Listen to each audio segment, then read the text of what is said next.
Good evening. I have the honor of introducing our commencement speaker. Many of you may recognize him from commercials advertising his powerful cleaning eraser. Or you may recognize him from music videos with Jennifer Lopez.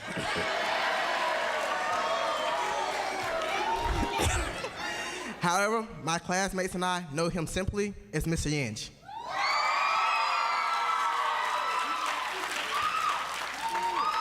I believe that I can speak for my whole class when I say that whenever you hear that name, all you can think about are the amazing times that we spent together with him.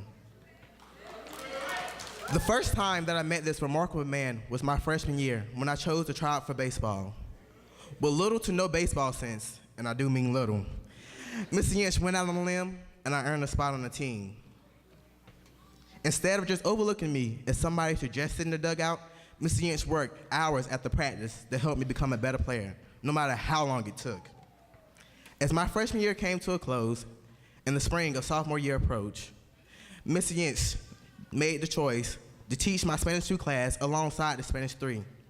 Despite having a jam-packed schedule with hardly any breaks throughout the day, Mr. Jentsch never showed any signs of fatigue or stress.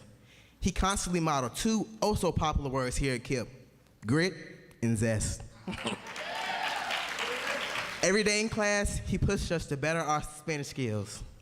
It's because of this man that many of the students sitting in front of you today have had the opportunity to travel to Guatemala, volunteer at schools there, climb an active volcano, and thankfully return with the same number of limbs that they left with. He has opened our eyes to careers in Spanish that none of us have thought was possible. Though he may not have been with us every day of our last year together, he continued to be a part of our college application process. No matter how late or close to a deadline, Mr. Jentsch was always glad to provide us with a recommendation letter or edit an essay. 2014, as we head off to college and think of the struggles that will lie ahead, look to this man as inspiration. Without further ado, I introduce our commencement speaker, Mr. Robert Jentsch.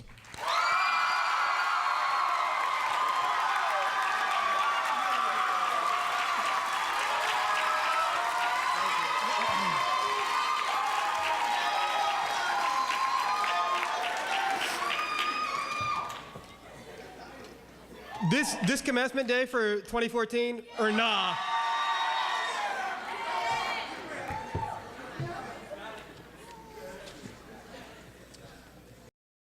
Thank you so much, all of you. Marquis, muchas gracias. Marquis, a todos. Good afternoon. Buenas tardes.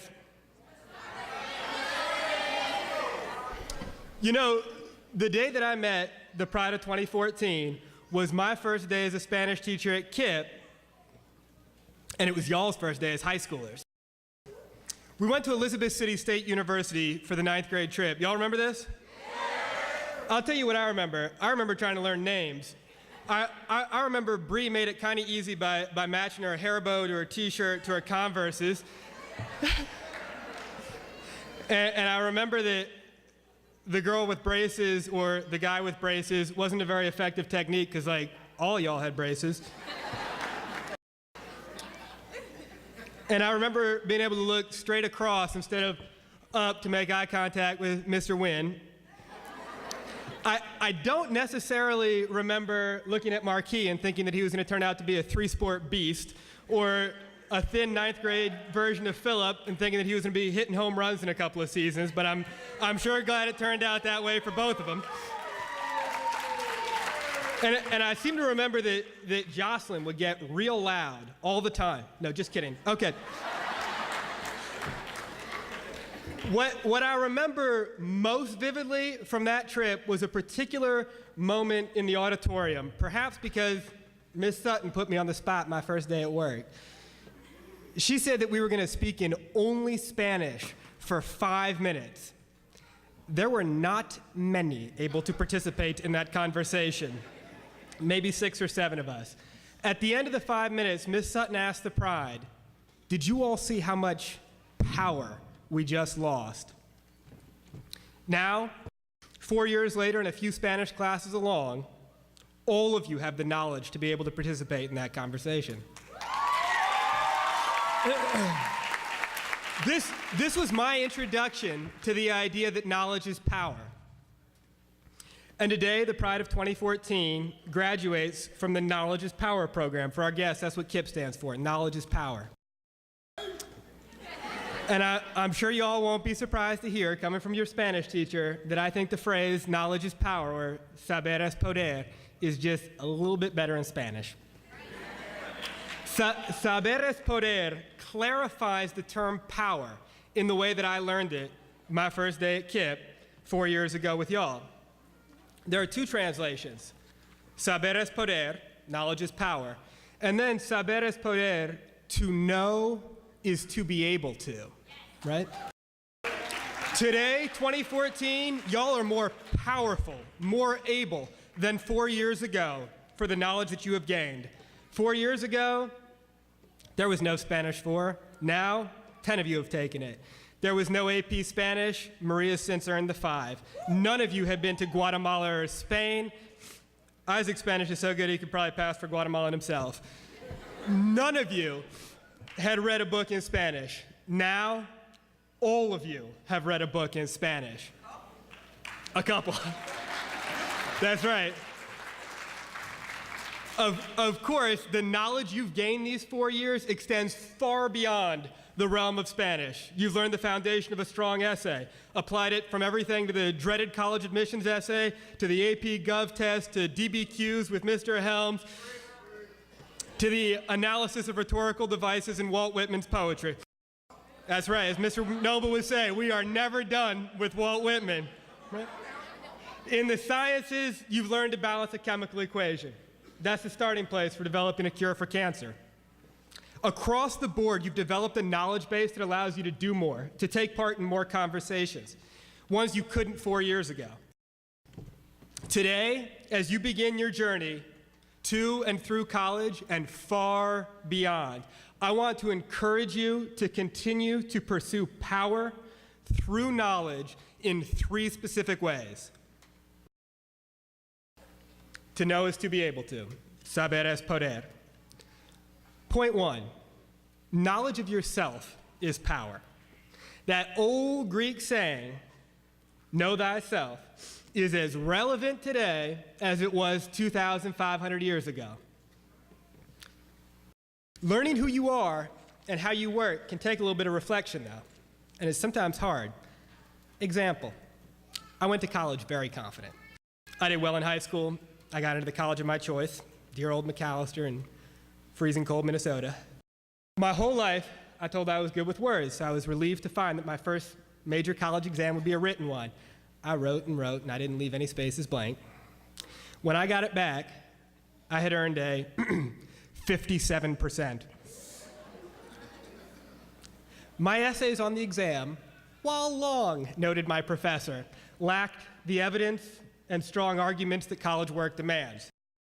This is a time, one of many in my life, where I've had to look in the mirror and ask myself what I was doing, what I needed to be doing differently.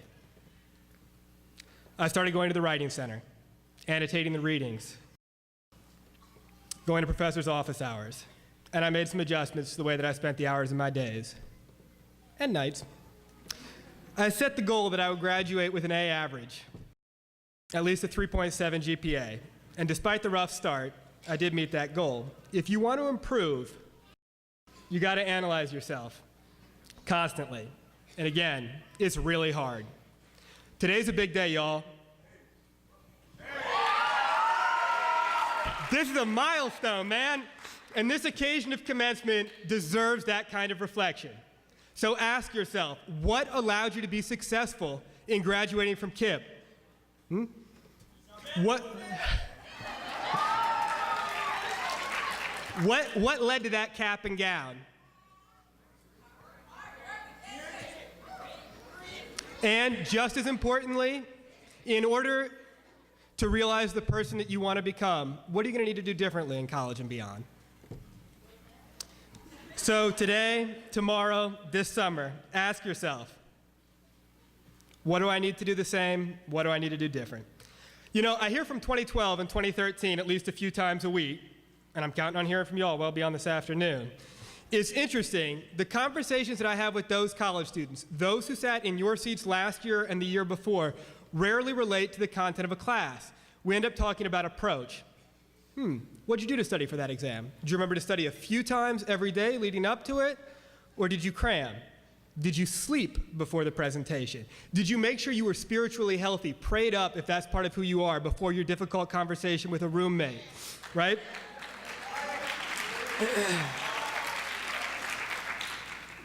You know, meditated, careful responses to situations are not popular in this day and age of Instagram and Twitter. You've got your phone set on vibrate. You've got a phone that you have a device that literally shakes you to tell you that somebody just posted something rude, some absurd image that you need to react to. It's a world that begs and conditions us not to reflect and respond, but to react. I want to encourage you to build a relationship with yourself that includes the time and the space to honor and respect and learn from both your shortcomings and your triumphs. Today is a triumph. Celebrate and learn.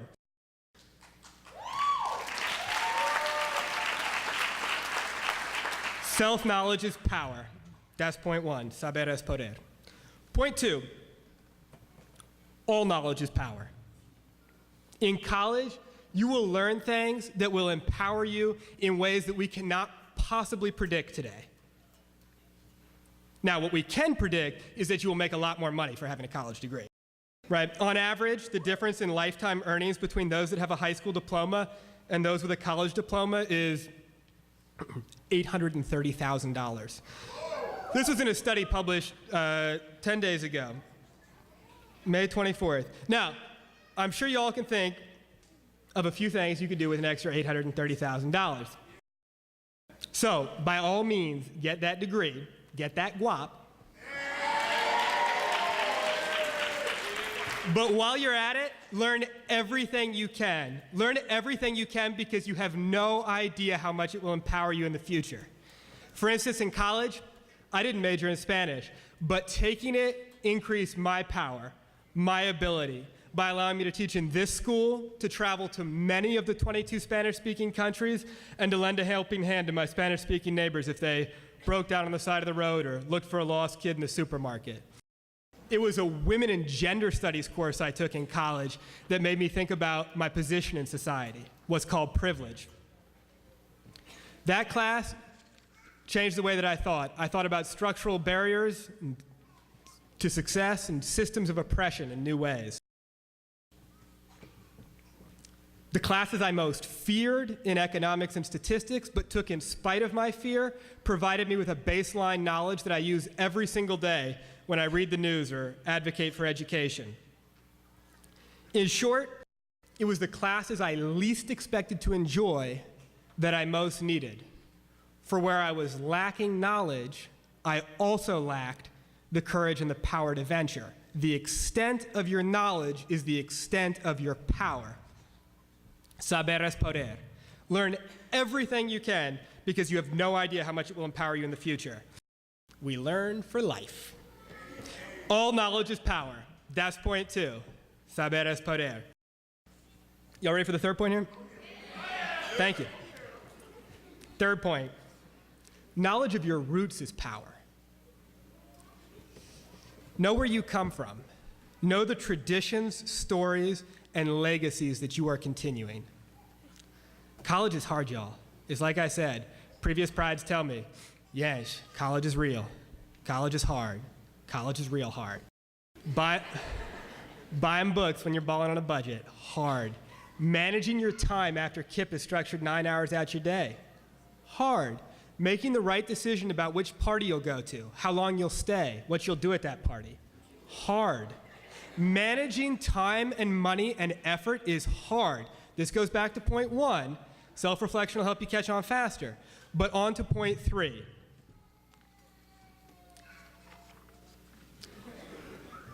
Need y'all to know something. College is real hard.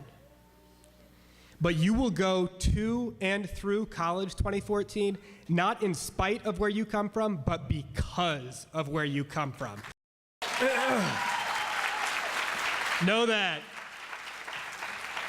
On your journey to and through college, people may doubt you for whatever reason. Maybe the statistics suggest that those from a small town in the South or minorities don't fare as well in college, or first-generation college students have a higher dropout rate. At low points, you will likely doubt yourself. I doubted myself. During these moments of doubt, it is very important that you remember where you are from, the stock that you are made of, and the legacies that you are continuing. So let me say it again, 2014. You are meant to go to and through college, not in spite of where you come from, but because of where you come from. I learned way more than I taught while I was living in this community, and that's thanks to y'all, and it's thanks to the folks who are sitting behind you today who have also stood behind you for your entire lives. The people in this auditorium, the people in this community, breathe truth into the oft-cited Frederick Douglass quote. Thank you for reminding us of it today, Jessica. If there is no struggle, there is no progress. Y'all have inspired me for the struggles you have endured and through which you have chosen to persevere.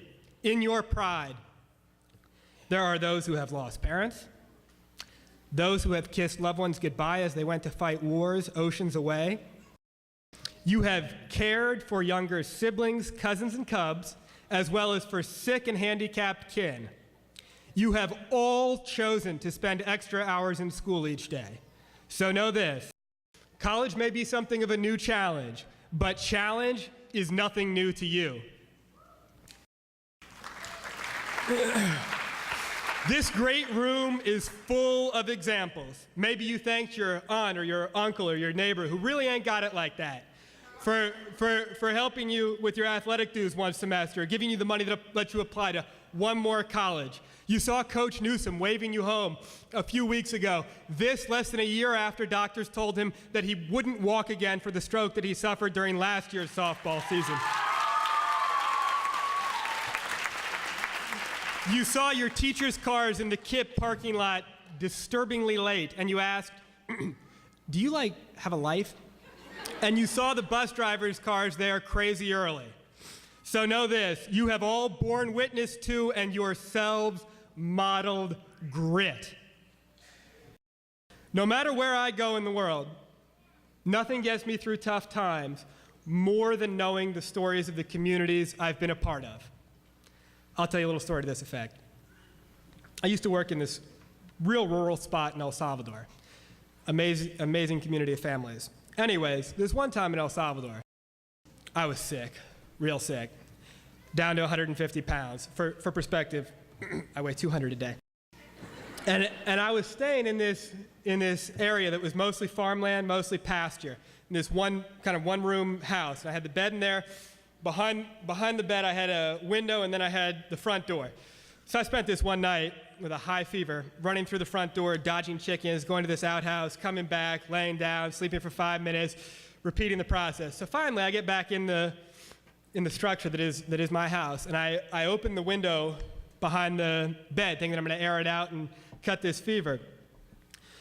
Finally fall asleep about 4 in the morning. Then I feel this little drop of water, liquid on my head. So I open my eyes, and I'm staring into the mouth of a horse. and I guess this horse thought he'd check on me, and so he came in, and he was drooling on my face.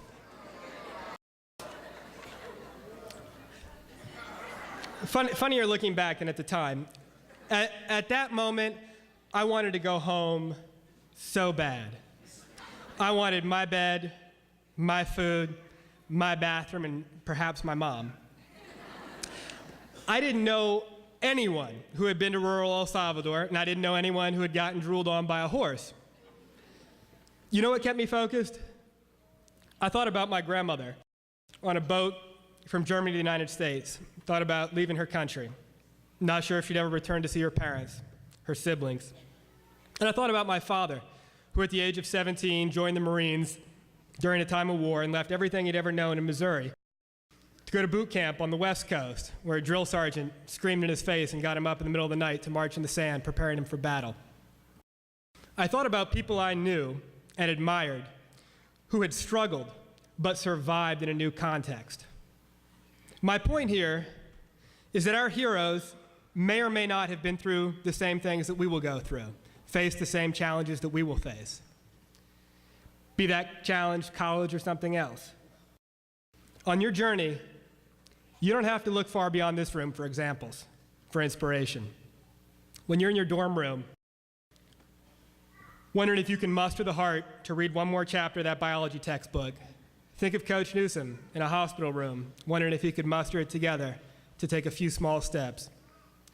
When it's late at night and you're polishing off your essay so that it really shines, think of the amazing Gaston College Preparatory staff late at night polishing off the floors so that they would really shine for you on senior signing day. Whenever I'm in a new place in the world, I try to understand something about the history, the culture, the community I'm in. And I've been blessed to spend this past year in a number of phenomenal places. But how sweet it is to be back here. 2014, to be sure, y'all come from a powerful community. You come from a legacy of survivors, a legacy of the triumphant. And it's important to not just remember that with your mind, but to know it in your gut. Your next chapter is the next chapter in a long story. You've read with your eyes the stories of the Civil War that flattened the agricultural lands of the South, about the struggle for civil rights and women's suffrage, about the impact of inequities in education on this and the surrounding communities. And you've tasted in your mouth the food that your mother prepared for you. Perhaps food from a homeland that she left, Mexico, Nigeria, the Philippines, Trinidad, to give you an opportunity in this land. And you've smelled with your nose the paper mill in which they labored, and perhaps even the sweat on the work uniforms that your parents wear to ensure that you felt in your hand a $10 bill that would let you take a college trip to the campus that you will call home in 4 months. And you've heard with your ears the stories of your ancestors, among them those who tilled the peanut fields of Gaston, thinking of you and preparing the way before you were born.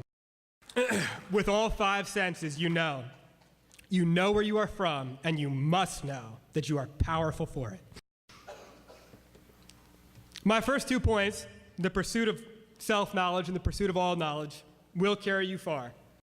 But know this too, 2014, you may be first, second, or third generation college students, but every one of you is 4th, 5th, 10th, and 37th generation struggle and progress.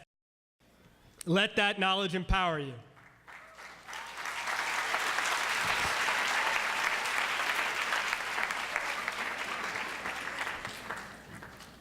When you know where you come from, you have the power to overcome future obstacles. Knowledge of your roots is power. That's point 3. Saber es poder. 2014. Today, those behind you pass the baton. This is the commencement of the rest of your life, to and through college and far beyond. It is not the beginning or the end of struggle, but the next step in a legacy of progress. I thank you all very much for this honor and for listening to me today. Pride of 2014, I love you. I'm proud of you. Congratulations. Felicitaciones.